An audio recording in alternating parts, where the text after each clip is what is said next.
Dans ce 5e tuto concernant After Effects CS6, nous allons voir comment transformer, faire bouger un élément. Donc en fait, on va agir sur sa position dans l'écran. Donc là, le but, c'est d'arriver à faire bouger cet élément, l'élément, le logo After Effects, et de le faire arriver dans l'écran. Et ensuite, ressortir de l'écran. Donc là, pour l'instant, sur toute la vidéo, si je bouge mon curseur, vous voyez qu'il est au milieu, il ne bouge pas, il ne change pas de position. La vidéo derrière, elle joue, mais le logo, lui, reste toujours à la même position. Alors, pour ce faire, il va falloir utiliser l'onglet Transformation. Donc on est dans sa composition ici, sur le calque qui correspond, et vous avez devant, là, une petite flèche qui vous permet de déployer un onglet qui s'appelle Transformer. Et dans Transformer, on va pouvoir changer pas mal d'éléments. Vous voyez ici, changer le point d'ancrage, ça nous servira très rarement. Changer la position, ça c'est ce qu'on va voir tout de suite. Changer l'échelle, donc la taille, la dimension de l'élément. Changer, lui faire faire une rotation, donc le faire tourner autour d'un point. Et changer son opacité, donc sa transparence. Nous, on va s'occuper du point d'ancrage. Alors, vous voyez que devant chacun de ces éléments, il y a ici une petite icône qui représente en fait un chronomètre. Et pour que le logiciel sache qu'on veut transformer cet élément, il va falloir appuyer sur ce chronomètre pour lui donner le point de départ et le point d'arrivée en fait de cet élément. On va pouvoir bien sûr en même temps changer la position, l'échelle, la rotation à des moments différents. Maintenant, on va voir les choses les unes après les autres, histoire que ce soit beaucoup plus clair. Alors, déjà, on va positionner sa tête de lecture, là, à l'endroit où on veut que l'action commence. Moi, ce que je veux, c'est qu'à cet endroit, mon logo After Effects soit à l'extérieur de l'écran, qu'on ne le voit plus. Donc, je vais le prendre, cliquer, glisser, j'appuie sur Shift, comme ça, je suis sûr qu'il garde exactement la même position, et je le place bien en dehors de l'écran. Donc vous voyez ici, si je me déplace, on ne voit plus le logo. Il est à l'extérieur. Mais je sais qu'il est là, puisqu'il est sélectionné, et je sais que c'est lui. Donc il est à l'extérieur, et moi ce que je veux, c'est que, mettons à 1 seconde, il soit au centre. Donc, je vais lui dire, je vais cliquer sur l'interrupteur ici, de la position. Cette position, j'ai cliqué sur mon chronomètre, et il a mis un point, ici, qui est jaune. Ce point, qui est en fait un losange, représente une image clé. Une image clé, c'est un moment, c'est un instant particulier dans une animation. On en met une au début et une à la fin de chacune des animations qu'on veut faire. Donc, par exemple, là maintenant, si je joue ma vidéo, elle va se jouer, et il ne va rien se passer puisque mon élément il est à l'extérieur. Et il ne bouge pas. D'accord? Moi, ce que je veux, c'est qu'à 1 seconde, il arrive. Donc là, je vais me mettre à 1 seconde. Je peux même le mettre ici, si vous voulez. Être plus précis. 1, 0, 0. Hop, vous voyez, mon curseur se place à 1 seconde. Et là, je vais non plus cliquer dessus, parce que si je clique dessus, ça m'efface tout. Ça a effacé la position. Donc je reviens en arrière, pomme Z. Mais je vais reprendre mon élément et le déplacer à nouveau. Alors, je vais prendre son centre, comme ça je suis sûr de l'avoir. J'ai toujours ma flèche noire de sélectionner. Je clique et je tire pour que mon élément se situe à l'endroit où je le désire. Alors l'endroit où je le désire, c'est le milieu de mon écran. D'accord ? Bien sûr, là je le fais à l'œil, on peut très bien mettre en place des règles.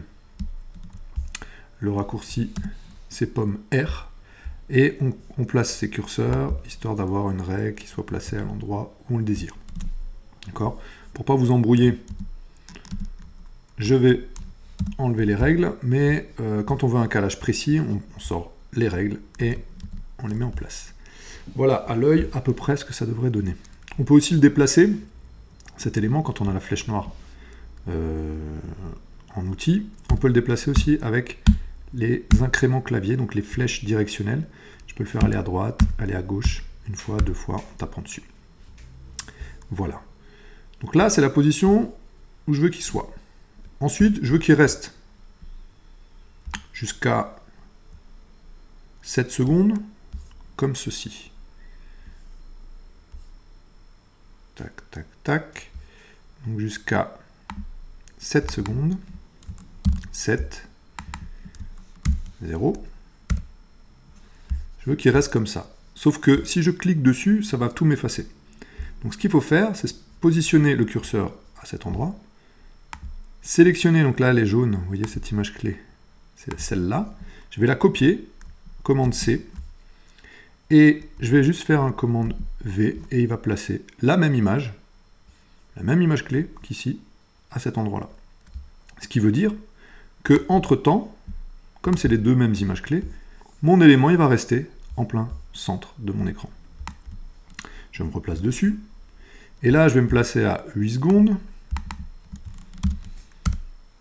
et je vais faire en sorte qu'il disparaisse. Alors je veux qu'il ressorte de l'autre côté. Donc cette fois, toujours avec ma flèche noire sélectionnée, je prends le centre, je clique, je tire avec Shift, et je le fais sortir de mon écran. Donc là, si on regarde, on le voit qu'il se déplace. Il passe de cette position-là à celle-ci. Voilà. Et il sort de l'écran. On va regarder ensemble ce que ça donne en faisant une prévisualisation. Alors là, il va calculer l'ensemble. Ça va durer un certain temps. Et là, il calcule. La barre verte, c'est la barre de calcul. Et il ressort. Et là, il est lisible. Là, il est lu en temps réel. Donc voilà ce que ça donne en temps réel. Et en boucle.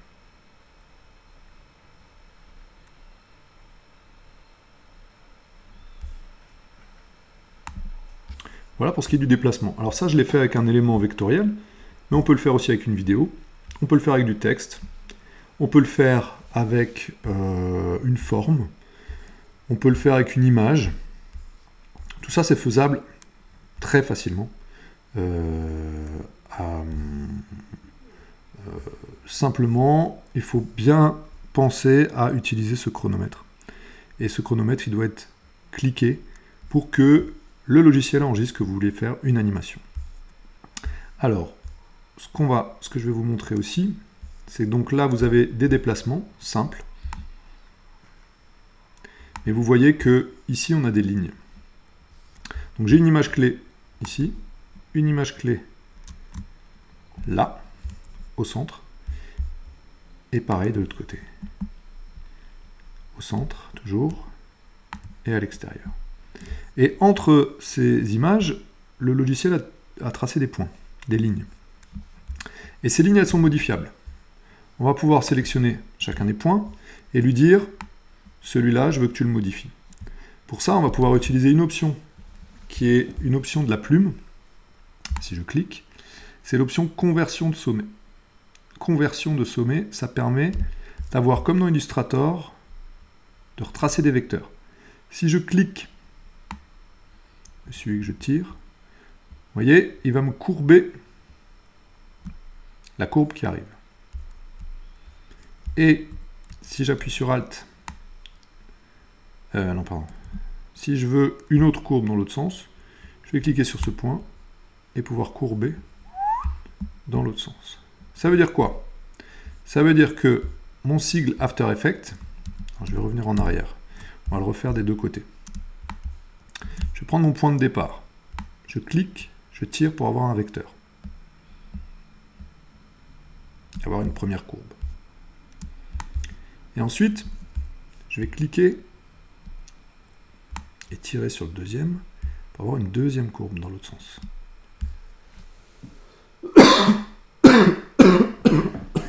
Excusez-moi, un chat dans la gorge.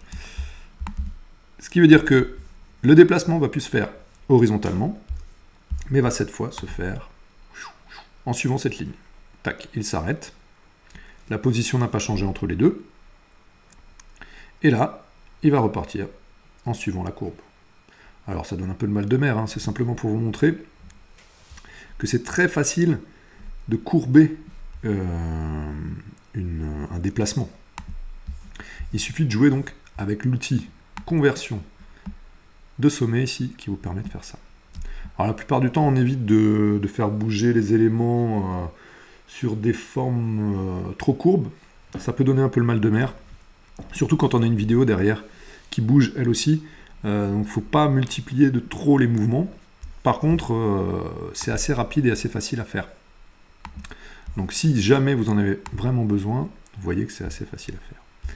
Voilà, moi je vais garder simplement, je vais revenir en arrière, ma translation horizontale, ça suffira amplement. Voilà pour ce qui est de la première partie de ces tutos sur transformer. On verra dans le prochain comment transformer l'échelle d'un élément, donc ses dimensions.